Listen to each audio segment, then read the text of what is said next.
Hey, this is Joe from SoFly, and in this video, we are going to migrate WordPress users from one WordPress site to another.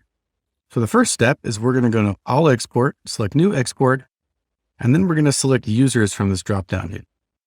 Now, we have 960 users that are going to be exported. And down here, we have some filtering options. Now, of these 960 users, one of them is my admin. So I don't want to migrate my admin. So what I'm going to do is I'm going to add a filter to remove the admin. So we're going to say the user admin doesn't equal admin. And there you go. So our user role doesn't equal admin. And now we have 959 users. Let's go ahead and check that out. 960, one administrator. So we should have 959. And we do. So we're all good. Now, if we wanted to customize our export and determine exactly which data gets exported and how, and maybe process it in some way, we could customize the export file. But in this case, we're just going to migrate everything and we're going to let WPL export set it up for us. So we'll select Migrate Users here. And our export's ready to run. It's going to export 959 users. We're going to leave all of this with just the default settings and confirm and run the export. Now this is going to go pretty quick to export those 959 users. And then once it's done, we're just going to go ahead and download the file and put it up here into our import site.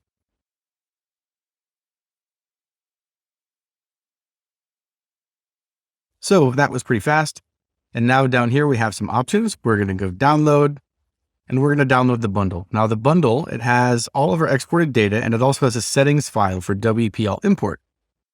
We have just the CSV here if we wanted to check out just the CSV with all of our users in it. But we're going to download the bundle. And there's our zip file. And now we're going to go over here. See, this is our export site. We're going to go over here to our import site. And we don't have any users here. We just have our one admin account. So now I'm going to go down to WPL import and select new import. And here it is. And everything's all set up for us. Again, we can continue to step 2 to customize the import, but in this case, we're just going to let WPL import do everything, and we'll skip to step 4. We're going to close this guy out. All right, so it's automatically detected our unique identifier as the ID. That's good. We're going to leave that. We're going to leave all this with the default settings. Now, email notifications for imported users. We're going to leave this checked, and this is a pretty important one. So by default, whenever you create a new user account, WordPress is going to send them a welcome email. Now, during the import, we're creating new users, right? So we don't want to send those welcome emails to everybody. So we're going to leave that checked, and WPL import is going to try to block the email notifications during the import. However, there are some email plugins out there that will make sure that those emails get sent regardless.